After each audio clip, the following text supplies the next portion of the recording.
இனிமே கண்ணை மூடிட்டு கடலை எண்ணெய் வாங்கலாம். ஏன்னா மந்த்ரா கடலை எண்ணெய் இதயத்தின் தயாரிப்பு. கடந்த லோக்சபா தேர்தலில் கேரளாவின் வயநாடு, உத்தரப்பிரதேசத்தின் அமேதி ஆகிய 2 தொகுதிகளிலும் ராகுல் போட்டியிட்டார்.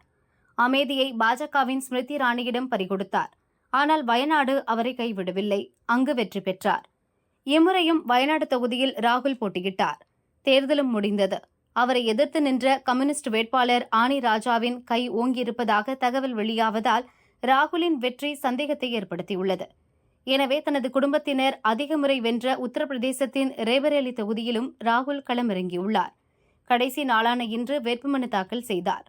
அமேதியில் இருந்து வயநாடு, அங்கிருந்து ரேபரேலி என தேர்தலுக்கு தேர்தல் தொகுதி மாறும் ராகுலை பாஜக தலைவர்கள் கிண்டல் செய்கின்றனர். அசாம் முதல்வர் ஹிமந்த பிஸ்வா சர்மா கூறும்போது, பாகிஸ்தானில் ராகுல் மிக பிரபலமானவர். ராகுலுக்கு அங்கு ரசிகர்கள் அதிகம். பாகிஸ்தான் தேர்தலில் அவர் போட்டியிட்டால் அமோக வெற்றி பெறுவார். அவரது வெற்றியை யாராலும் தடுக்க முடியாது. இதை நான் ஒப்புக்கொள்கிறேன். ஆனால் பாகிஸ்தான் விரும்புவது இந்தியாவில் எப்படி சாத்தியமாகும்? அவர்கள் நினைப்பதற்கு நேர் எதிராகத்தான் இங்கு நடக்கும் என்றார்.